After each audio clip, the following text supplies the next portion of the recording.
infinitamente mais são os que estão conosco. Tendo-se levantado muito cedo o moço do homem de Deus e saído, eis que tropas, cavalos e carros haviam cercado a cidade. Então o seu moço lhe disse: Ai, meu senhor, que faremos? Ele respondeu: Não temas, porque mais são os que estão conosco do que os que estão com eles. Orou Eliseu e disse: Senhor, peço-te que lhe abras os olhos para que veja. O Senhor abriu os olhos do moço e ele viu que o monte estava cheio de cavalos e carros de fogo em redor de Eliseu.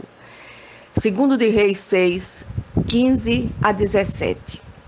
Confiemos na providência de Deus, mesmo a despeito das circunstâncias. O texto citado descreve o desfecho da ação de Deus na guerra contra os sírios, usando a instrumentalidade do profeta Eliseu. Para entendermos um pouco melhor, seria interessante ler a partir do versículo 8. Eliseu era o sucessor de Elias. É inevitável aqui não estabelecer uma comparação entre esses dois profetas de Deus. Enquanto Elias era um homem de um ministério de fogo, suas palavras eram duras e contundentes, doesse a quem doesse. Eliseu era terno e amoroso. É chamado de o profeta da graça no Velho Testamento.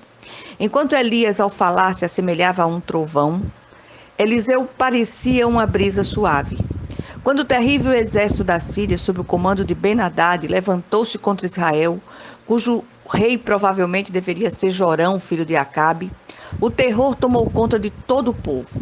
Até mesmo o ajudante do profeta foi contaminado por aquele sentimento de medo, por causa do grande aparato bélico daquele povo cruel. A ação efetiva de Eliseu foi, sobretudo, levar o povo, especialmente o seu moço, a confiar na providência sobrenatural de Deus, apesar das circunstâncias. A igreja dos nossos dias precisa restaurar sua percepção do sobrenatural de Deus e reconhecer a manipulação dos falsos milagres com o fim de atrair adeptos. O real propósito dos milagres é glorificar o nome excelso do Senhor, nosso Deus, e não engrossar as fileiras eclesiásticas. A exploração marqueteira dos pseudo-milagres tem provocado duas reações: a dependência idolátrica dos milagreiros de plantão ou o ceticismo árido que rejeita o sobrenatural de Deus. Os dois extremos são perigosos porque confundem a percepção do verdadeiro agir de Deus. Precisamos entender que o Deus que agia no passado, age hoje. Mesmo quando os nossos olhos espirituais estão impedidos de enxergar, há um exército do céu pelejando por nós. E a glória dessa ação é totalmente de Deus, não de homens.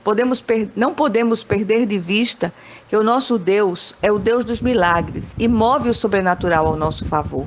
O Senhor nos revela os planos do adversário, porque Ele é o El Roi, o forte que vê. Nada acontece sem que antes Ele revele aos seus servos, os profetas. O Senhor nos cerca pela frente e por detrás com alegres cantos de livramento. Ele envia seus santos anjos para nos livrar e proteger, porque Ele é o grande El Shaddai, o Todo-Poderoso de Israel, e o Javé Sabaote, o Senhor dos Exércitos. O lugar mais seguro para nós é o centro da vontade de Deus.